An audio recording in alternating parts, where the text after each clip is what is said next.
조갑제 TV 시청자 여러분 안녕하십니까. 며칠 있으면 11월 7일입니다. 이날은 1917년 11월 7일 러시아에서 공산주의 혁명이 일어난 100주년이 되는 날입니다. 볼셰비키 혁명이라고 그러죠. 레닌이 지도하고 트로츠키라는 사람이 그 앞장을 서고 스탈린은 나중에 독재자로 됩니다만 이 사람들이 세계 역사를 바꿨습니다. 1848년에 칼 마르크스가 공산당 선언을 발표를 했습니다. 공산주의란 유령이 유럽을 배회하고 있다. 드디어 그 약 60년이 지나서 볼셰비키 혁명이 계급 투쟁론에 의해서 이루어졌습니다. 이 공산주의라는 이념의 핵심은 계급 투쟁론, 유물사관, 사유재산의 부정 이런 걸로 이야기를 합니다만은 그 핵심은 인간에 대한 정오심을 무기로 삼아 가지고 거짓 선전선동을 통해서 또는 폭력을 통해서 정권을 탈취하고 정권을 탈취한 다음에는 프롤레타리아 독재라는 명분으로 내세워 가지고 실제로는 소수의 지도자가 장악한 당이 독재를 하고 종국에 가서는 스탈린이나 모택동이나 김일성처럼 1인 독재로 수렴되어는 전체주의입니다.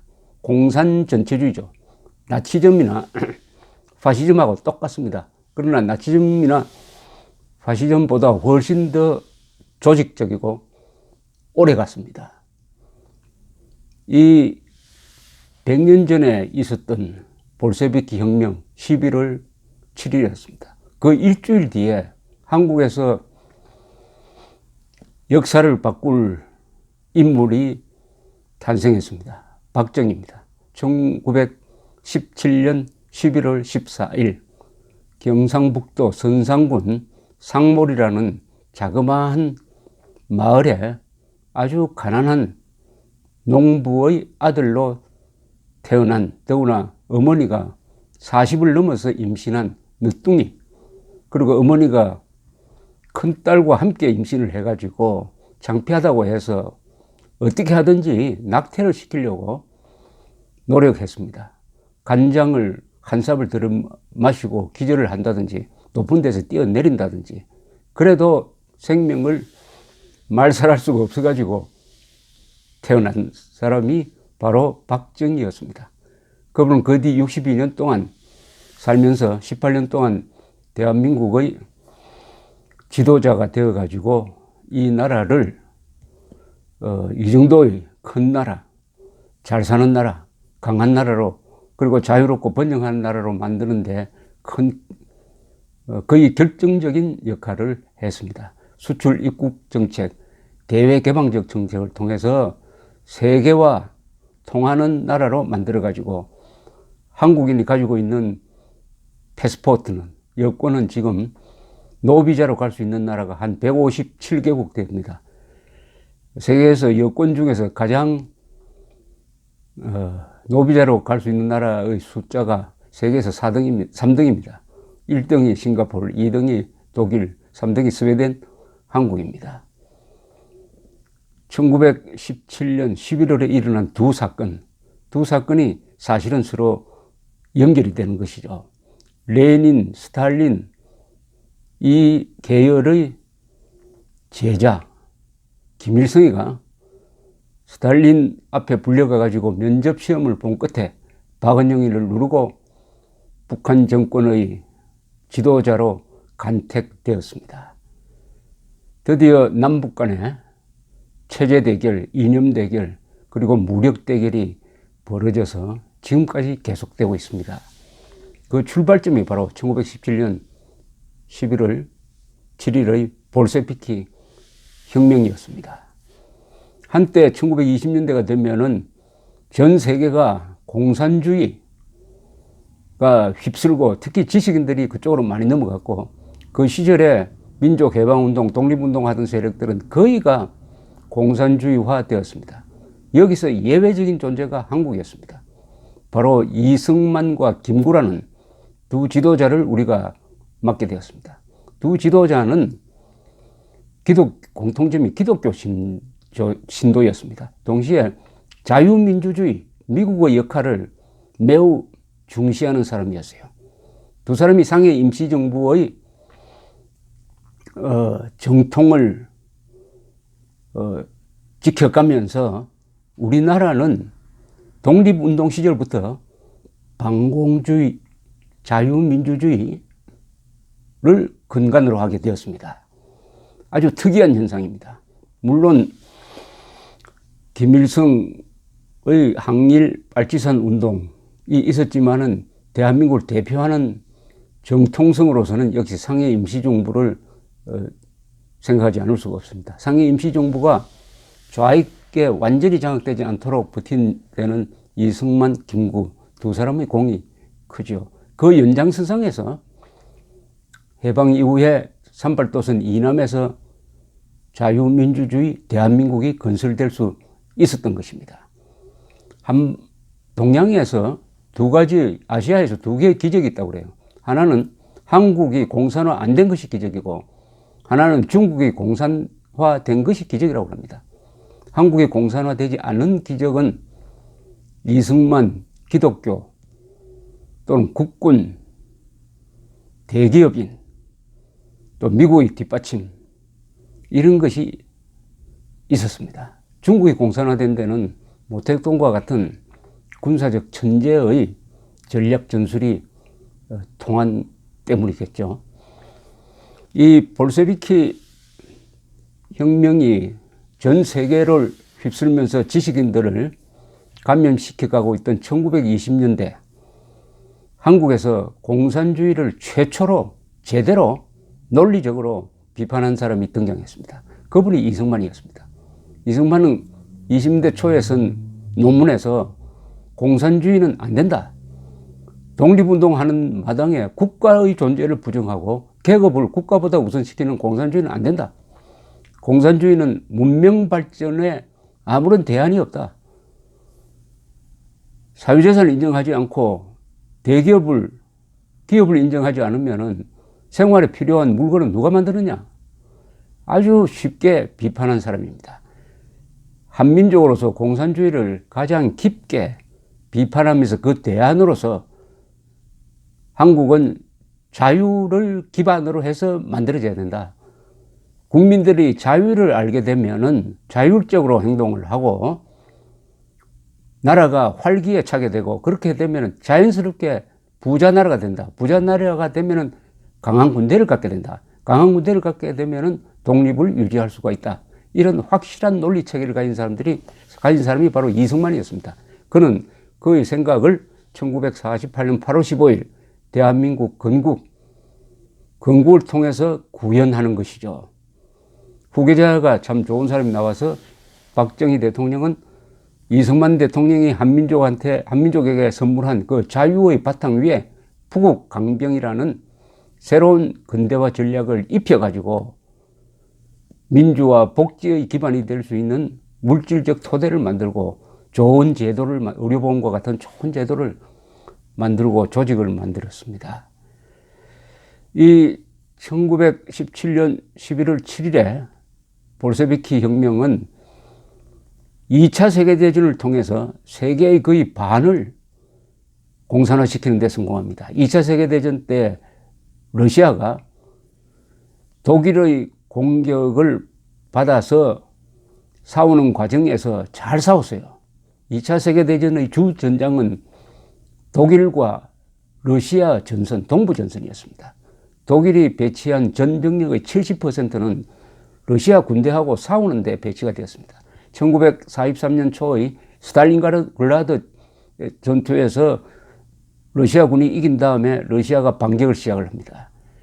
서서히 서쪽으로 밀고 들어가서 드디어 1945년 5월에는 베를린을 점령을 하고 히틀러는 자살하고 이 붉은 군대가 동유럽을 장악하고 독일의 반을 차지하게 되고 한반도까지 밀려와서 38도선 이남까지, 그리고 그 몇 년 뒤에, 그 4년 뒤에 중국이 공산화되면서 본격적으로 동서냉전이 시작되는 것이죠. 이때만 해도 인류의 희망은 공산주의에 있다. 러시아의 영웅적인 싸움, 더구나 세계 인구가 가장 많은 중국의 공산화 등으로 해가지고 이 세계의 대세가 공산주의로 가고 있다. 더구나 아프리카 같은 데서 독립운동하는 나라 속에서 또 사회주의를 받아들인 나라가 많아지고 그런 분위기가 형성되고 있을 때 바로 6.25가 일어났습니다. 6.25는 내전을 가정해가지고 김일성이가 북한군이 북침해가지고 거기에 대한 반격으로 내려간다 하는 거짓 선동을 통해서 이걸 내전으로 가정하려고 했지만 이승만 대통령은 즉각 이 전쟁의 본질을 알았습니다. 이 뒤에는 스탈린과 모택동이가 국제공산주의 운동을 세계 전역에 넓히려는 시도이다. 드디어 무력 침공을 시작했다. 여기서 막아야 한다 해서 트루만 대통령이 파병을 결심함으로써 드디어 동서냉전이 한반도에서 열전으로 바뀌고 여기서 큰 획기적인 연쇄 반응이 일어납니다. 첫째, 미국이 그때부터 군비 증강을 해가지고 3년 사이에 군사비를 4배로 늘리고 병력을 135만에서 300만 명으로 늘리게 됩니다. 그 전쟁을 통해서 즉 남침받은 이승만 정부와 국민과 군대가 학도병까지 남녀노소가 똘똘 뭉쳐서 공산군의 침략을 저지하는 사이에 유엔군이 한국에 투입되고 해서 공산주의의 확장을 처음으로 휴전선에서 막게 되는 이 역사적인 위협을 우리 한민족이 그 어려운 시기에 나라를 만든 지 2년도 되지 않아서 우리 자유민과 함께 이룩하는 것입니다. 일본이 경제부흥을 하게 됩니다. 동시에 무장 해제시키려고 했던 서독을 재무장시키고 나토를 강화하게 되는 것입니다. 동시에 대만을 포기를 했다가 대만을 살리게 되는 것입니다. 이런 여러 일들이 6.25로 해서 일어났고 드디어 본격적인 미소 냉전이 일어나고 그 핵심은 군비 경쟁이었습니다.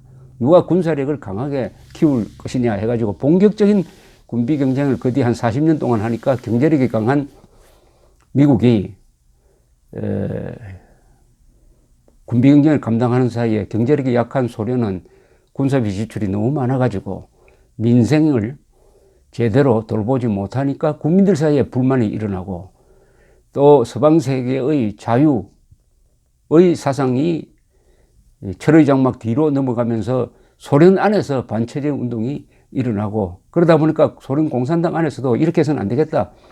개혁을 하자 해서 드디어 고르바초프가 1985년에 등장하면서부터 위로부터의 개혁과 아래로부터의 도전이 맞물려 가지고 1989년에서 91년 사이에 유럽에 있는 동구 공산국가들, 헝가리, 동독, 루마니아, 체코슬로바키아, 그리고 폴란드가 연쇄적으로 불가리아까지 포함해서 다 민주화가 되고 공산주의가 무너지고 드디어 91년에 가면은 소련이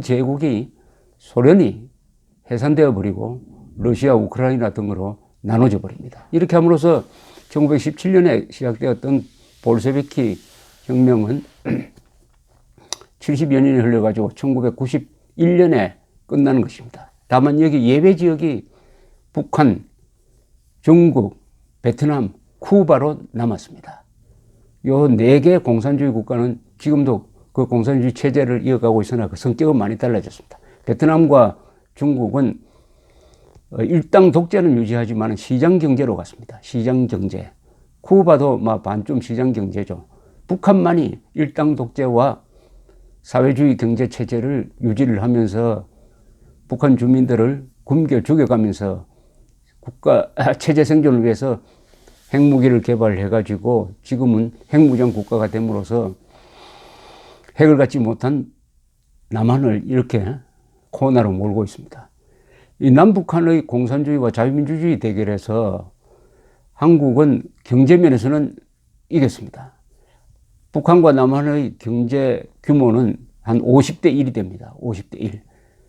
그러나 불행하게도 남한 속에 북한의 공산주의를 동경하는 북한에 포섭되고 북한의 의식화, 공산주의 의식화에 넘어간 한 세대가 있었고 그 세대 중에서 좌익 운동권이 생기고 이 좌익 운동권이 드디어 한국의 주류 세력 권력 면에서는 이 주도권을 잡는 이런 가공할 사태가 한국에서는 벌어지고 있습니다.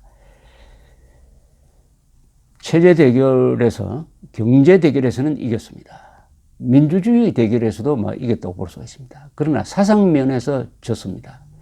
지고 있습니다. 그리고 핵 전략에서 우리는 핵전 무장 해제된 상태이고 대한민국은 적전 국론 분열, 핵전 무장 해제 상태가 지금 계속 가면서 냉전이 끝난 지가 20몇 년이고 볼셰비키 혁명이 성공했다가 실패한 게 쓰레기통으로 들어간 지가 벌써 몇 년인데 아직도 대한민국에서는 냉전이 끝나지 않는 상태에서 미래를 낙관할 수 없는, 자칫 잘못하면은 핵전쟁으로까지 연결될 수 있는 미정유의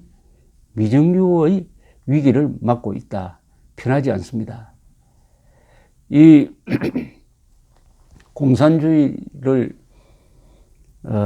공산주의와 우리는 싸우면서 대한민국을 지켜낸 나라죠. 공산주의와 싸우면서 대한민국을 지켜냈는데 우리가 이 과정에서 큰 실수를 하나 했습니다. 그것은 전쟁을 통해서 공산주의의 악마성을 안 세대가 그 다음 세대에게 공산주의가 왜 나쁘냐? 공산주의가 절대 악이다. 공산주의는 동시에 민족 반역 세력이다. 공산주의를 편드는 자는 나쁜 사람들이다. 공산주의와 자유민주주의는 공존할 수가 없다. 우리는 공산주의와 싸워야 생존할 수 있는 나라이므로 한국에서의 진정한 애국자고 진정한 민주투사는 공산주의와 싸우는 사람이다. 이 교육을 제대로 시키는데 실패해 버렸습니다. 공산주의가 악이라는 교육을, 악 중에서도 절대 악이라는 교육을 소홀히 함으로써 반공을 우습게 아는 풍조가 만연이 되었습니다. 반공은 국가 생존의 전략이고 반공은 정의로운 것인데 반공이 지금은 무슨 죄악시 되고 있습니다. 반공 이야기하면은 지나치다든지 극우라든지 인권 탄압이라든지 이런 식으로 이야기하도록 말하자면은 관념의 유기를 허용하도록 하는 이런 실수를 저질렀습니다. 공산주의가 왜 나쁘냐? 반공이 왜 필요하냐?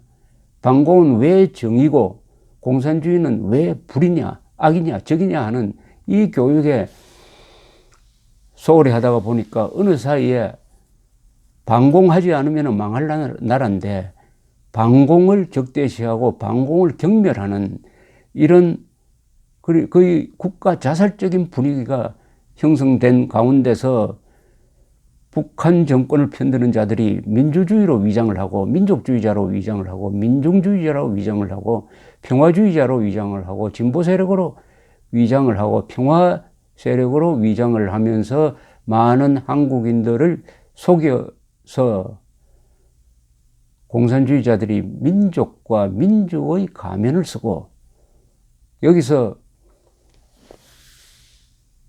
지금 대한민국의 권력 체계를 장악을 했습니다. 권력 체계. 그래서 검사, 판사, 기자, 공무원들도 바로 그런 좌익 세력의 협조자 내지 명령 수령자 비슷하게 되어가고 있습니다. 이 가공할 사태의 원인은 공산주의가 악이라는 것을 가르치지 않았다. 반공이 정의로운 것을 가르치지 않았다. 이런 분위기를 만든 데는 물론 우리가 미국의 안보를 의존하는 이 한미동맹체제에서 안주를 하다 보니까 안보는 미국이 알아서 해준다. 핵무기 문제도 미국이 알아서 해준다. 이렇게 무책임한 국민이 됨으로써 자연스럽게 간첩에 대해서도 반역자에 대해서도 그렇게 화를 내지 않는, 경계를 하지 않는 이런 어떻게 보면은 웰빙에 전념을 하다가 자기의 먹고 사는 문제에 전념을 하다가 국가가 죽고 사는 문제는 자기 문제가 아닌 것처럼 도외시하는 이런 분위기 속에서 오늘 이 위기가 생겼다는 것을 반성을 하지 않으면 안 되는 게 바로 공산주의가 이 지구상에서 정권을 잡은 100년을 맞아가지고 한국은 아직도 다른 나라는 다 공산주의 문제를 해결했는데 한국은 아직도 공산주의 문제를 해결하지 못하고 있다. 공산주의는 그 출발점이 사상입니다. 사상의 대결에서 지면은 다른 데서 다 이겨도 지게 되어 있는 것입니다. 사상의 대결. 공산주의와 사상의 대결을 하려면 공산주의라는 악이라는 데서 출발해야 됩니다. 공산주의는 악이고 반공은 선이다 하는 이 단순 명쾌한 논리를 우리 세대가 그 반공을 뭐 말할 필요 없이 6.25를 통해서 공산주의 악을 체험했던 세대가 후손들에 대한, 후세에 대한, 후배들에 대한 교육을, 반공교육을 포기했다. 그리하여 이제는 드디어 반공 세력이 소수자로 몰리는 이런 세상이 되었다. 그럼 앞으로 어떻게 할 거냐? 첫째, 반공교육을 강화해야 됩니다. 1961년 5.16 군사혁명이 일어났을 때 혁명공약 제1이 반공을 국시로 하고 이렇게 시작을 합니다. 반공을 국시로 하고 다시 반공을 국시, 국가의 가장 중요한 명제로서 복구시켜야 됩니다. 제가 말하는 반공은 반드시 자유가 따라 붙습니다. 반공 자유민주주의라 해야 됩니다. 반공만 해서도 안 되고 자유민주주의를 같이 해야 됩니다. 반공을 하되 법치를 지키면서 해야 된다는 뜻이죠. 진정한 반공 자유투사, 자유투사를 우리가 지금부터라도 길러내야 합니다. 또 우리 스스로가 반공 자유투사가 되면 됩니다. 이게 공산주의는 이미 실패한 것이므로 이것이 악이라고 배우는 데는 그렇게 오래 걸리지 않는 것입니다. 공산주의는 악이다. 반공은 정의다. 반공 자유투사를 우리가 길러내는 이 교육을 전 국민적으로 해야 되겠습니다. 가정에서도 하고 직장에서도 하고 스스로 하고 해서 지금 핵보다 더 무서운 대한민국 안의 이 좌익 세력들과 대결하는데 목숨을 걸어야 합니다. 직장을 걸어야 합니다. 돈도 걸어야 합니다. 적이 목숨을 걸고 달려드는데 나는 목숨 걸지 않겠다 하면 그 게임은 진 것입니다. 1950년 6월 25일 북한이 압도적 병력으로 남침했을 때 우리 한국인은 이승만 국군을 중심으로 목숨을 거는 응전을 했습니다.